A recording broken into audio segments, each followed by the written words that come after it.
Thank you, Mr. Speaker. Mr. Speaker, we have heard many eloquent speeches today, and passionate speeches. And I must tell you, I'm very, very touched by some of what I've heard, especially the confessions regarding the feelings that some members have for my constituency, Vieux Fort South, and for the institutions in the South. And in that regard, I commend the member for Castries North. I was really touched by his testimony, Mr. Speaker. I mean, experience with his mother and his reliving the experiences when the hospital caught fire that night. And so too, I say the same for the member for Castries Central. But in the nature of this business, when an opportunity arises to tease and to remind, it can't be missed, Mr. Speaker. And so I want the member for Castries North to bring the same passion and the same energy to the repair of roads in Vieux Fort South.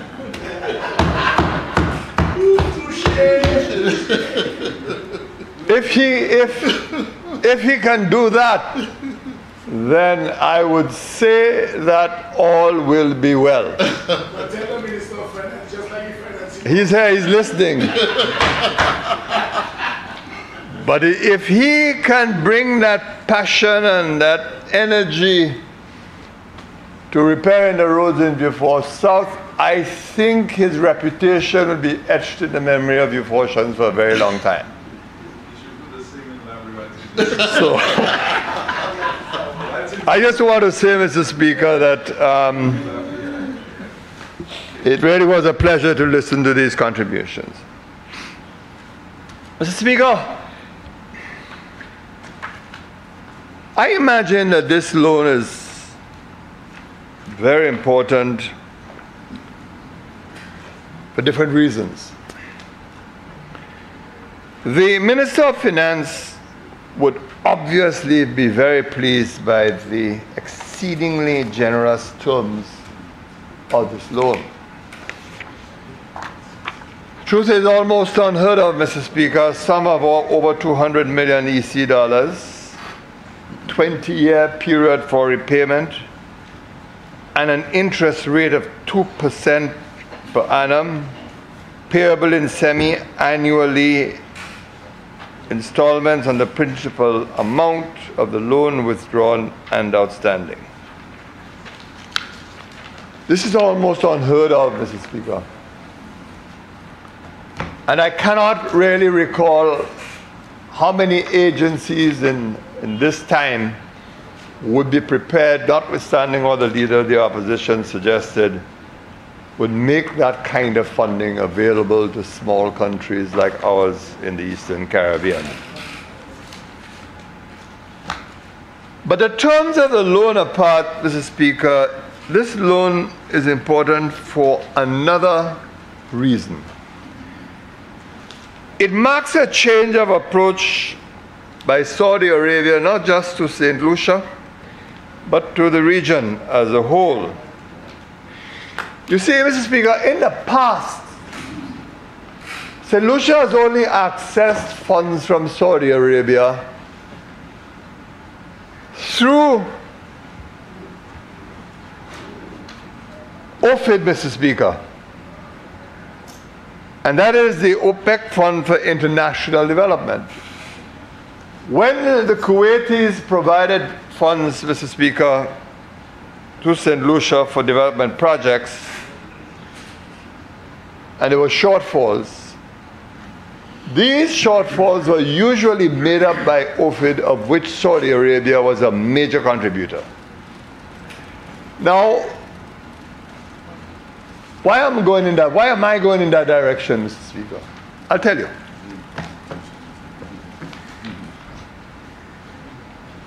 I have to commend, Mr. Speaker, the foreign policy which yielded this loan and this result. And the commendation must not only go to the Minister of Finance, but it must also go to the Ministry of Foreign Affairs and indeed to the government of St. Lucia as a whole. And I'll tell you why. Why this loan, Mr. Speaker, is so very important, because of what it signals. I was hoping today, Mr. Speaker, that the leader of the opposition would have put his foot in his mouth and start to talk about Saudi Arabia and Jude Hospital. I was hoping that he would open the door so that I would have had the opportunity finally to say some of the things that I've always wanted to say about this Jude Hospital matter, that the opposition for years have parroted lies to the people of St. Lucia as to what actually happened. But somehow he didn't put his foot in his mouth. Initially, I was disappointed that the member for Castries South was not present, because I wanted him to be present to hear what I had to say. But he skirted the issue. Instead, Mr. Speaker, the leader of the opposition went on record to say that he welcomed the loan, he welcomed the fact that it is at 2%, he welcomed the fact that Saudi Arabia is making the funds available, but of course it's not only to St. Lucia, to use his words, the entire CARICOM region, which the Minister of Finance sought to correct. You see, Mr. Speaker, what I'm trying to say to you is that years of an initiative by this Labour government has finally borne fruit, and that is why the commendation is. You see, in this country, Mr. Speaker, in this country of ours, we constantly shoot ourselves in the foot, time and time again, Mr. Speaker. We constantly do it, Mr. Speaker. I don't know why we are so destructive. And I have never understood why is it that we are not putting the overriding interests of our people first. When you see the former Labour government decided, Mr. Speaker, that they would have appointed Jude Hospital as an ambassador to the Maritime Organization, it was a carefully thought and strategic move. Why? We had undertaken an assessment of St. Lucia's foreign policy options sometime after 2011. That document was one of the last policy statements prepared by former Prime Minister Vaughan Lewis for the Labour government. And in that document, they recommended that St. Lucia begins to reposition itself and to begin the process of sourcing new funding from elsewhere. And they specifically identified Saudi Arabia in the Middle East. And when, as a government, we acted, it was for the purpose of opening the doors to Saudi Arabia. That is why I compliment this government for finally opening those doors and securing this loan from Saudi Arabia.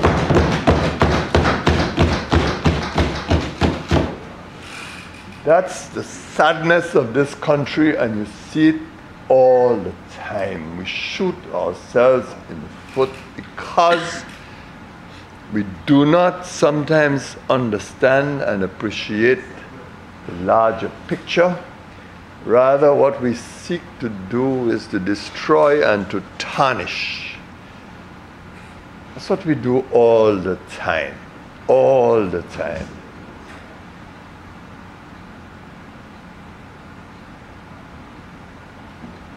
Speaker, Like I say, I regret that the leader of the opposition did not give me the time to explore this issue. I know he will somewhere down the road, and I've prepared for it. In fact, I was so excited by the prospect, Mr. Speaker, that I specially wanted to be here for the sitting. You see, I was in Haiti attending to CARICOM matters in Haiti, and when I heard that the Saudi Arabia loan was coming up for debate in the House, I did everything within my power to get here. I can tell you, Mr. Speaker, my flight from Miami to St. Lucia was cancelled in Haiti. But fortunately for us, the Bahamian government put on a plane, picked us up in Haiti on a special plane, took us to Nassau, Bahamas, then made sure we were able to get onto a plane from Nassau to Bahamas to Miami. And then when I got to Miami, I did everything that was conceivably possible to get on that plane because I wanted to be here for this debate. Speaker, I am therefore somewhat disappointed that we didn't go down that road today, but I will leave that for another day. Now, Mr. Speaker, that being said, I will just touch on a few issues. Very, very few issues. I listened very carefully to the leader of the opposition, Mr. Speaker. And it's not the first time that he has read extensively from reports about St. Jude. Every time he comes to the House and St. Jude is being debated, he reads these lengthy excerpts, conveniently, of course. So he really contributes nothing new to the debate, but it's the same thing he says time and time and time again. But he had me lost today because I was trying to work out in my mind where he was going with all these excerpts. I said, well, maybe finally we would have got an explanation as to why the box was constructed. We may finally get an explanation as to why they opted for a building like that. And he came close to offering an explanation. But listen to what he says. He says that we, or this government, is on the cusp of the dilemma that they were in 2017, 2018. Meaning that when they received the report from FDL in 2017, 2018, they were perplexed about what the option would be, whether they would complete the old St. Jude or build a new hospital. And having reviewed the report, they opted to build a new hospital and give the people of Beaufort South a new hospital. But you know, Mr. Speaker,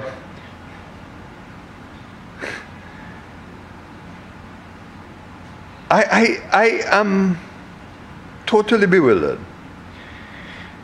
Do you know, I asked from my position here, I asked the member to tell us what the eventual cost of this box would be. Do you know his response to me? He said, I don't know, I've never known. I don't know if you heard that.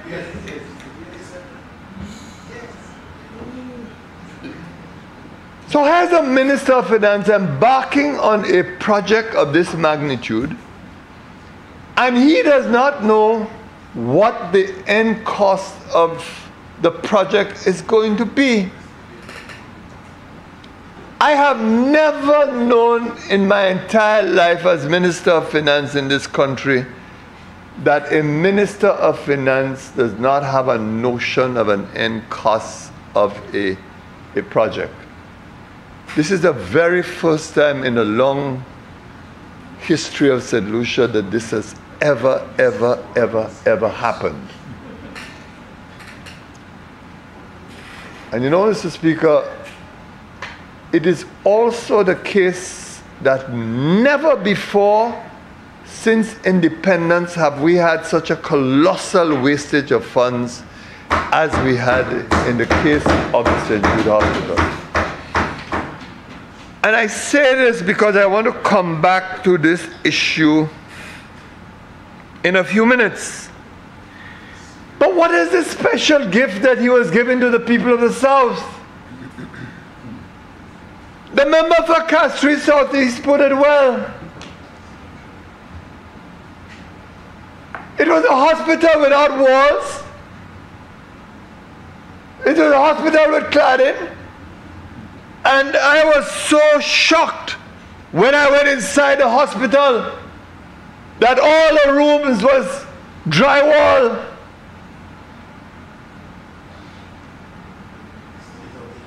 So, and that is what is supposed to be a state of the art. That was the gift for the people of Beaufort.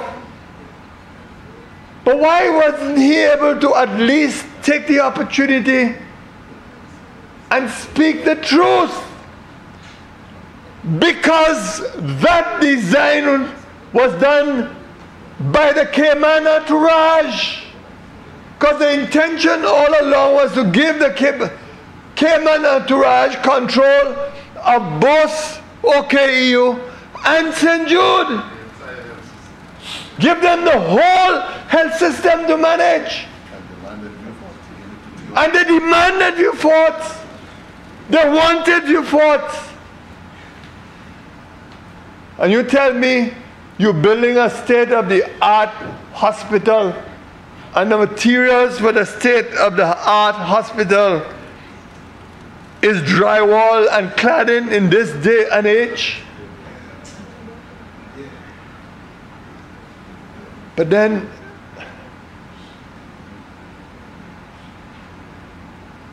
the lies,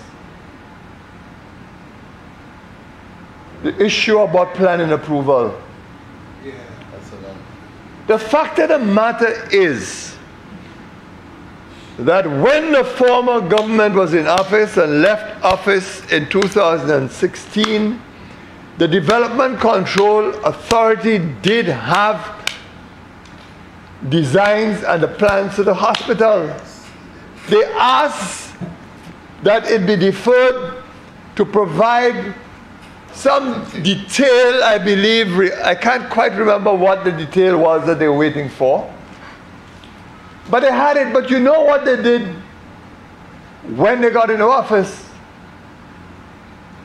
They told the officers of the Development Control Authority to make the plans disappear. They told them those plans that were submitted to the Development Control Authority must never be seen again and must disappear. And it took one courageous officer inside the Development Control Authority to take all the plans, fold them together and go and hide them. That's the fact, that's reality. And the reason why this government today can get those plans to refer to is because that public officer was able to locate the plans and where he hid them. That's the kind of nastiness you are dealing with. And after all the complaints about there were no plans, the ridicule which we had to endure from this side of the house whenever St. Jude came up, the ridicule and abuse on each single occasion,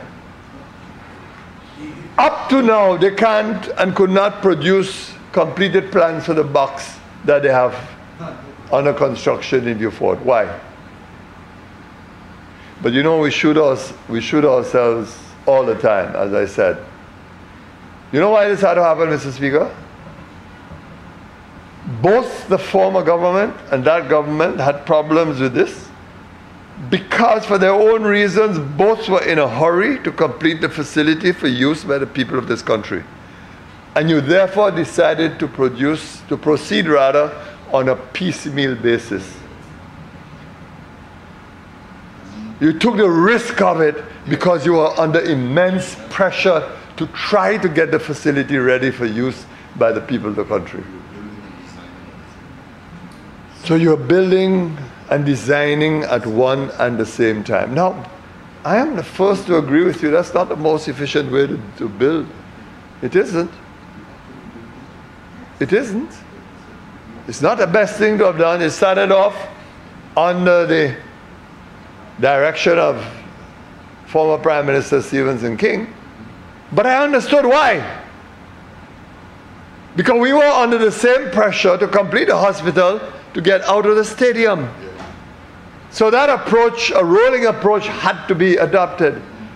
But my issue becomes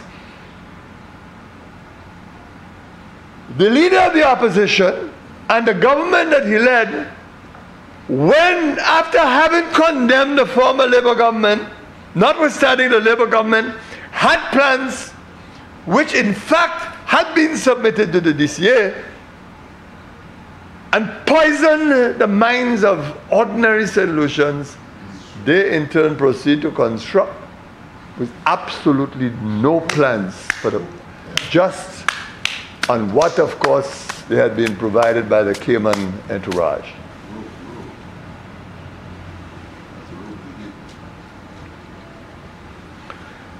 I have had occasion, Mr. Speaker, before to say what a colossal wastage of funds we have had to bear in this country because of all of this. Mr. Speaker, the leader of the opposition himself admits that they had spent upwards of $180 million on the box. Now, in addition to this, you also heard that an additional $50 million was being recommended to complete the bottom floor of the hospital alone, the box. The member for Castries Central brilliantly exposed the leader of the opposition by referring to the direct purchase for $75 million, which was supposed to have been signed on the eve of the general election. Now, Mr. Speaker, I want you to understand why this is such a colossal waste of funds, and I'll tell you why. I'm going to come to that in a few minutes. You have spent $180 million on that box. You have to spend another $50 million on the first floor. And by the way, the same talk he was there, grand charge about the roof of the hospital, Fresh Start had already given him an estimate for a further $16 million for the roof. For the membrane. And that does not include the interior of the building or to seal the cladding. Now, you had $180 million. You want to spend $50 million. That's $230. Another 16. That's already $246 million. In other words, that hospital would have cost, at the end of the day, if we had continued with that box, upwards of $350 million to complete. That's the reality.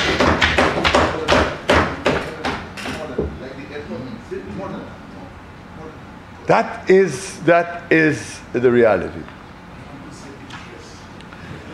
But I'll tell you this. Say what you want, Mr. Speaker, about the old hospital at St. Jude. You see that building there? Mr. Speaker, that's one of the strongest buildings ever constructed in this country. When you see the contractors were attempting to dig up the floorings of those buildings, they had a hard time, drill bits continued being replaced nearly every day or so because of the strength of the concrete. Nothing could have knocked down that building. Why would you want to get rid of a building with such structural integrity and such character? And of course, whether you have problems or not, just look at the design of the old St. Jude. For goodness sake, there's some character to the design. I don't know why this leader of the opposition have a fascination for giving the people of Beaufort South some of the ugliest buildings I have seen in recent times. I invite you, Mr. Speaker, to take a look at the Wasco building. I mean, every time I pass, Mr. Speaker, every time I get depressed and I moan and I groan, and I don't know, Mr. Speaker, what I'm going to do. When you see Wasco sends invitations to me to come when they're doing the opening, I don't know if I'll ever go. The building is too ugly. It looks like a dwarf. What am I going to do, Mr. Speaker? Then they're going to build something at the airport for private jets. Mr. Speaker, it was a project left over from the former administration, our administration at the time. They hardly went along to build it so that their friends can benefit from the use of it. When you look at the design, another flat roof in Beaufort, no character. When you look at the airport design, some barrel-shaped airport, again, no character. It's as if the people of Beaufort don't deserve what is decent. What you want to give the people of Beaufort another box for? Everything you do is like boxes and barrels.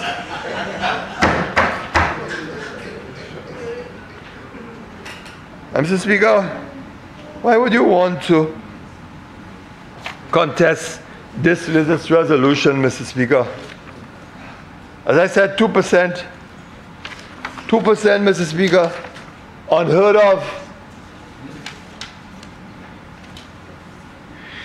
But you know, Mr. Speaker, let me tell you something. I've been through a lot in this country, yeah? I've been through a lot. And when things happen these days, I have a way I contrast.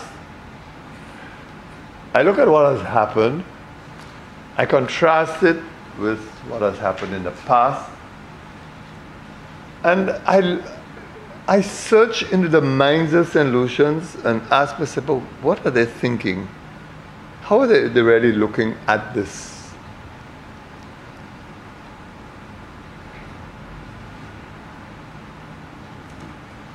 And I go back to my experiences, Mr. Speaker. I was pilloried all over the coals for a guarantee of $14.5 million to Rochamel to protect workers, to protect a hotel. 14.5 million. 14.5 million. US. Pilloried, abused, accused of every conceivable thing. It hurts. Still hurts.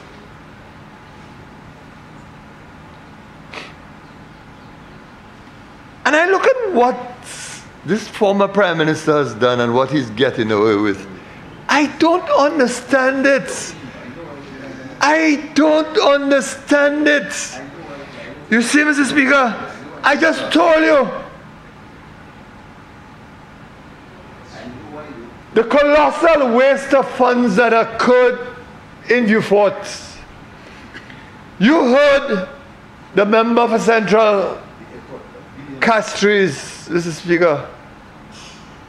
You heard the member for Castries North pointing out that some $7 million were paid for vaccines. We haven't had a report, as he rightly pointed out, what happened.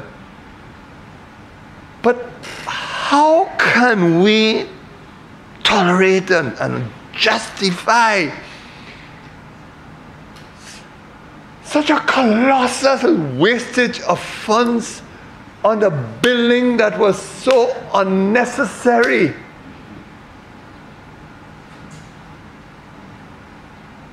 And there are people in this country who still support that kind of behavior. Yes. It amazes me. It amazes me.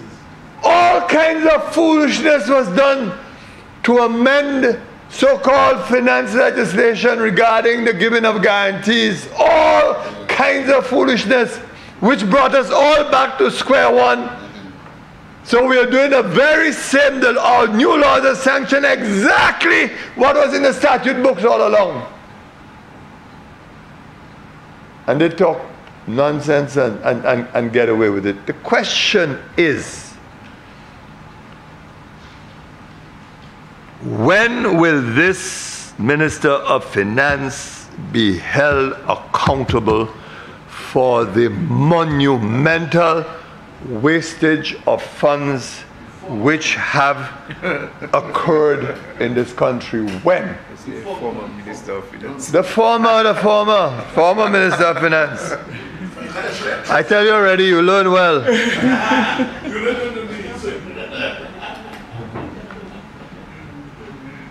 Mr. Speaker, I want to give you an example today of the recklessness of which I speak. Mr. Speaker, you see, all the laws that we are enacting will not matter, Mr. Speaker, at the end of the day, if we don't understand this thing called integrity. Because as soon as you enact the laws, what's going to happen is that new ways will be found to circumvent the laws. I watched, for example, this morning the report which was laid in the House from the Financial Intelligence Unit. I had to laugh at this report. And when the time comes, I'll have to say what I want to say about it. You see, Mr. Speaker, because we have a way we don't like to listen, eh? You know, I stood in this House some weeks ago and said to this House, I will no longer support, that's me, Kenny Anthony speaking, eh? Member of Parliament for Vieux South. I will no longer support any legislation that comes to this House that discriminate against politicians in financial matters. It's like I was a guy, because you know what? The Farage issue broke out in England. A bank manager had to be fired for discriminating against Farage because of Farage and his family because of his political beliefs. And the Bank of England has now issued new directives to all banks in the United Kingdom that no discrimination against politicians and their families will be tolerated. And the banks had better take a warning, you know, from that, because I've said before that this discrimination against politicians and their families have to end. Now, Mr. Speaker, on the one hand, I certainly do not condone that kind of discrimination, but on the other, I believe in accountability. You can't be entrusted with public funds and you handle it the way you did, and you waste it the way you did. And I don't know whether the members here have begun to suffer from political amnesia, because while mention was made of the $7 million vaccine, all the money paid out to Lockerbie, nobody made mention of it. $32 million from Lockerbie. Then all this money paid out to Pomondu. All the money paid out to that accounting firm. You mean tell me all of that, Mr. Speaker, all of that waste, utter waste, range utter waste. Utter wastes. The swearing-in ceremony before. No, Mr. Speaker, I'll tell you something. When you borrow a loan, when you take a loan, like you have taken this loan, how you manage it is crucial, Mr. Speaker. How you manage it is very, very important. Trust me. Trust me. And I want to give you an example of what I'm talking about. Mr. Speaker, when in 2014 I went to Taiwan, and I know there are some members there who know that that was a difficult visit for me in more ways than one, despite my friendship with the then President Ma, which is a friendship that remains to this day. But I have issues. Everybody knows my position on Taiwan and so on. My position is clear. But when I negotiated with them, with the Export-Import Bank, Mr. Speaker, and proceeded to ask for the first drawdown on the loan to begin to finance the hospital, Mr. Speaker, I requested that the money be routed to the Eastern Caribbean Central Bank for onward transmission to the Consolidated Fund here in St. Lucia. Because you see, Mr. Speaker, you have to handle loan funds with integrity. Yeah. Don't let your hands get on it. Don't dirty it. Don't touch it. And if you look at the agreement, Mr. Speaker, you will notice that we requested, when I served as Minister of Finance, that the money goes to the Eastern Caribbean Central Bank, the account number 0210836695, name of bank, Federal Reserve Bank of New York, New York, New York, etc., for onward transmission to the government of St. Lucia. And I want to tell you, at its account at the Eastern Caribbean Central Bank, that's where it was routed. And then, of course, they handled the disbursements onto the consolidated. You must be wondering why I'm going there, Mr. Speaker. You must be wondering. I'll give you a clue, Mr. Speaker. And don't try and tell me I'm out of order and that I'm not speaking to the resolution, because what I'm talking about is the management of loan funds like this. There are many mysteries, Mr. Speaker, of the former government and how it handled money. Speaker, there are many mysteries. It has never surprised me that the former government would have signed an agreement with T.O.R. King, but would have allowed T.O.R. King to hold money from passports in a foreign account beyond the grasp of the Accountant General in St. Lucia. And they could not see that something was wrong with that arrangement. They could not see that if you sell St. Lucian passports, the government of St. Lucia has an interest in the proceeds of the sale of its passports. So what do we do? What, Mr. Speaker? You know, one of the things I find fascinating about the former government, they seem to have an extraordinary love affair with this Taiwanese company. They call them, I believe, OCC, Mr. Speaker. They have the most extraordinary love affair with this company called OCC, Mr. Speaker. And I have been spending a bit of time trying to understand this relationship with why are they trusting this OCC so much? Watch me. They trust OCC with St. Jude Hospital.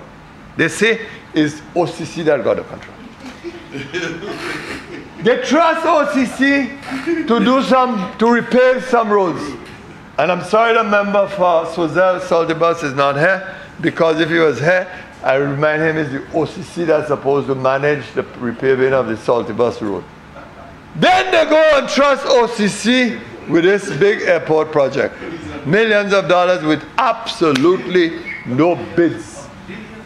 Well, $1 billion. Yes. 15%. Yeah. What is this love affair with this OCC that I cannot understand? OCC means you'll never see. What is this love affair? That's Ralph. Maybe Ralph might know the truth. I must ask him when I see him. And I've already told him before, I can't understand how he can ever be an anti-imperialist and he maintains the position that he does. But that's for a different show.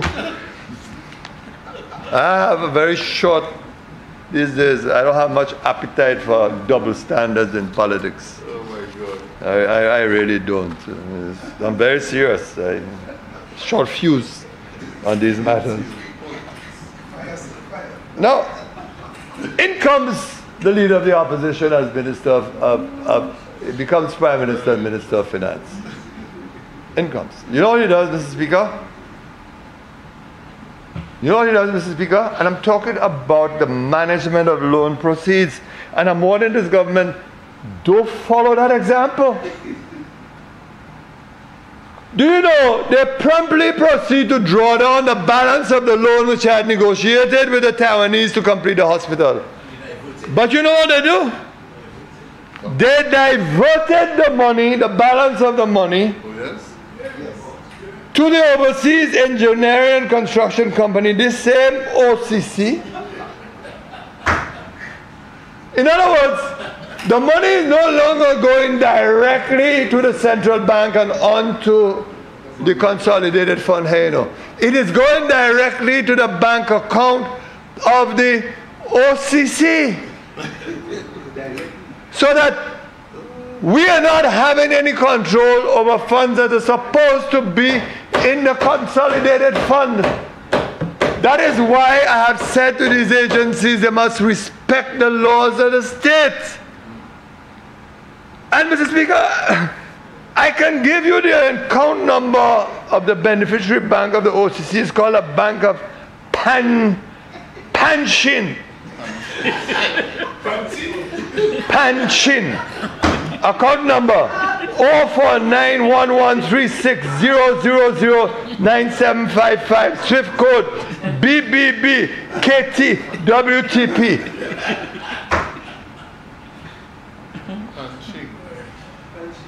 And this to me, Mr. Speaker, this is a serious matter because the Director of Audit had a duty to flag this. The Ministry of Finance had a duty to flag this and to look. I see a former Director of Audit bowing in agreement. I don't know if she still remembers her auditing practices. Do you, madam? Once an auditor, always an auditor, so she knows this is wrong. But you know what I find fascinating, Mr. Speaker? What I find fascinating, that's why I'm sorry that the leader of the opposition is not here, you know. Because I wanted answers to these questions. I want to find out how you're going to justify spending $350 to $400 million. I wanted to find out this thing about, telling you about the plans and so on. I want to find out why you're calling the box a state-of-the-art building when it is cladding and drywall. What is state-of-the-art about that? And some pieces of metals all over the place. I wanted answers to all those things. But I want to come back to this thing and why this is a serious matter. But Mr. Speaker, the OCC actually, well, I mean, they're interesting. They're very interesting, you know, these companies. Mr. Speaker, do you know the OECC actually incorporated a company under the laws of Panama to receive these funds like this? Why would the OCC, were you looking at me so strange for? Why would the OCC, a Taiwanese company, use an offshore company or a company registered in Panama to receive money that should have gone to the Consolidated Fund of St. Lucia? And you mean to tell me you don't have something to answer to explain?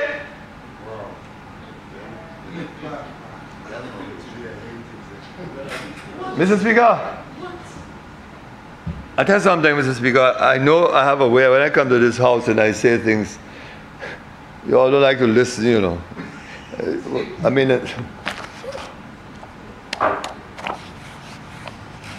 Somebody say you come forward. not today, not today. Not today. Mr. Speaker, but to return to what I'm saying, I can tell you that this company, the OECC, had in Panama, had this registered number, 000-810-2092-SA. That sounds like money laundering. I'm not going there. I never said that. Never said that. All I ask is why are funds intended for the Consolidated Funds of St. Lucia, which I, Kenny Davis Anthony, former Prime Minister, signed with the government of Taiwan with the understanding that the funds were coming to St. Lucia, to the Consolidated Fund, through the Central Bank of St. Lucia. Why was that money diverted to the OCC and then it goes to a Panamanian account? That's what I'm asking about. So let's be clear. And in fact, Mr. Speaker, in case you think I am exaggerating, this is the account number they had. 0491136009755. You understand, Mr. Speaker? So I wanted the member to be there. You have no, Mr. 15 Speaker. minutes left. No, that's enough time, Mr. Speaker. No, that is why, Mr. Speaker, I was hoping that the member for Mikusal would have been present. You see, Mr. Speaker, I admit he didn't give me enough room to go and talk about the Jofali matter, which I had programmed myself for why I wanted to be here. But I also wanted answers to this. Why would you do such a thing? Why would you do such a thing? Now, Mr. Speaker, in all my political life, I mean, there are some real high points, some fascinating things in politics. I have a simple cardinal rule, and I think I heard it being said recently. It is that never be surprised by developments in politics. And today, I found a letter sent to the Cabinet of Ministers from supporters of the UWP in Soufrière to be a very fascinating document. And as a student of politics, you'll understand why I had to ask the member for Central Castries to make it a document of the House. I just wanted to see who the signatories were.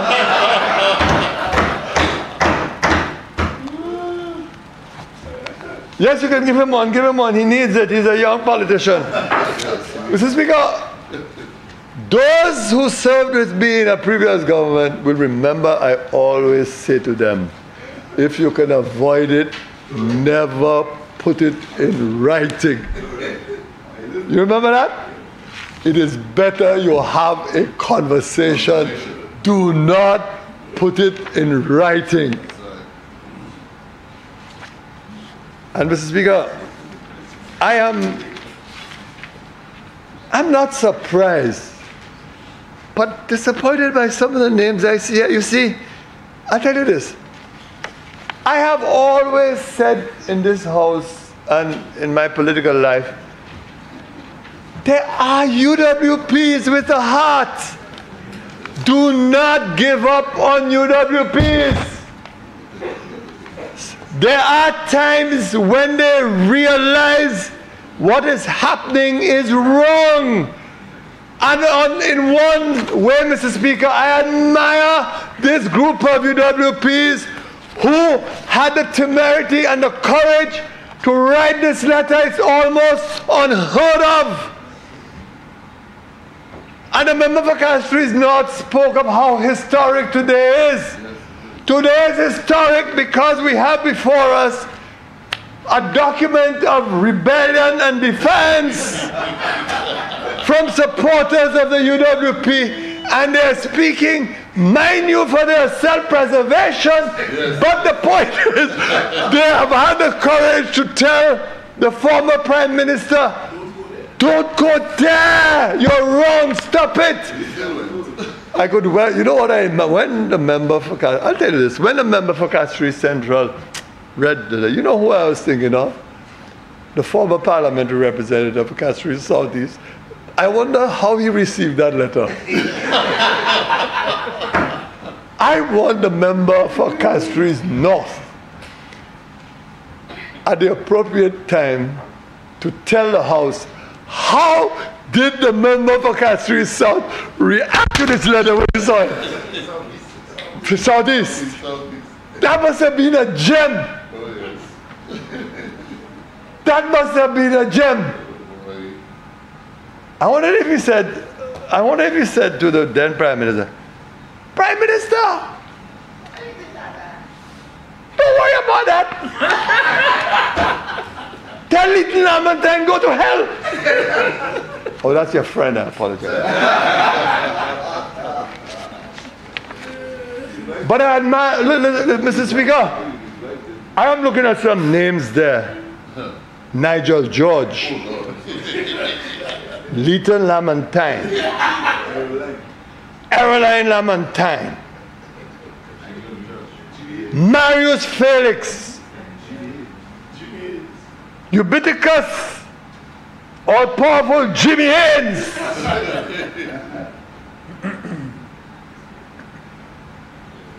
Francisca Jones,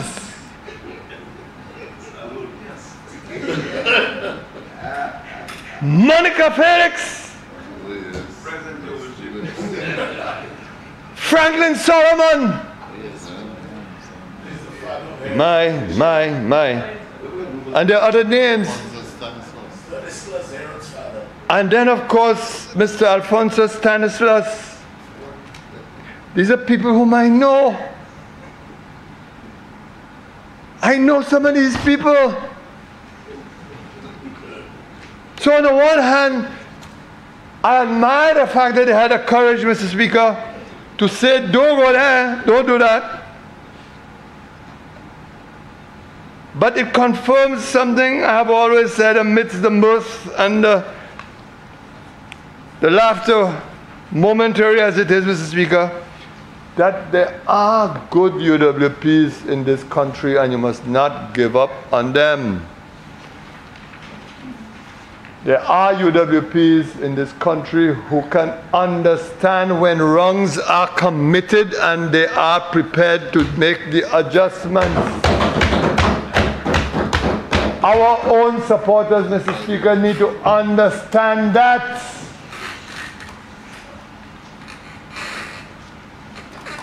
Because I'm pretty certain that although these may well, the allegiance of these may well be known, but they might have well taken certain positions at the last general election.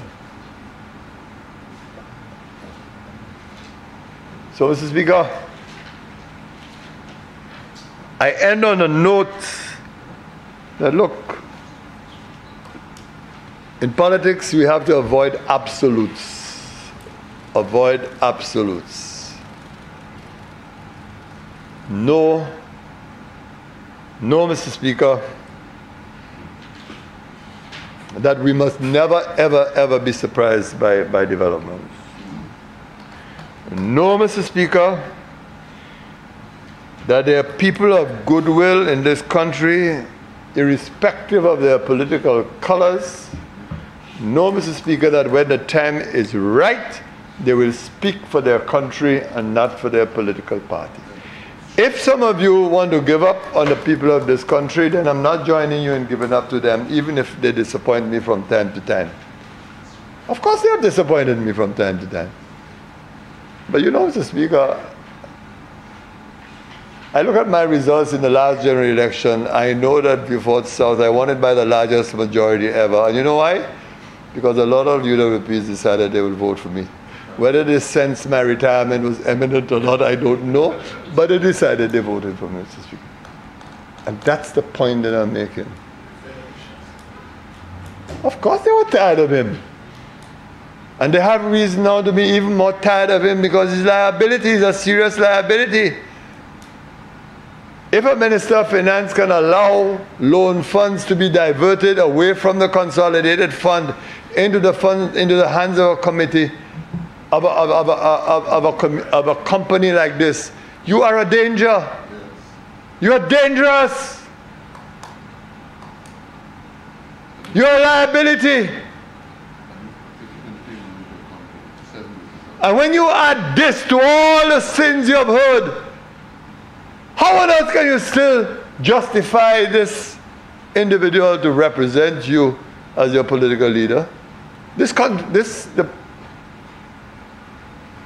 could never be safe in his hands. Never ever. And Mr. Speaker, I ended on this note of colossal wastage. And you see this matter, Mr. Speaker, with these things? I'm not letting that rest, you know.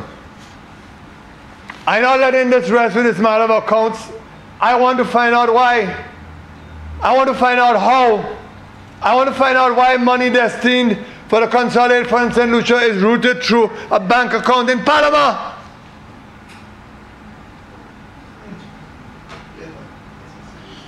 That's a serious matter. Special prosecutor. And so, Mr. Speaker, I really do look forward for the explanations. Finally, Mr. Speaker, let me say this. This matter of St. Jude, I hope this nightmare is over. Our people have suffered disproportionately in the South. They've had to endure a lot. And this government has a responsibility to make sure that come what may, that this hospital is completed and occupied before the next general elections. Nothing short of that will do for the people of the South. I thank you, Mr. Speaker.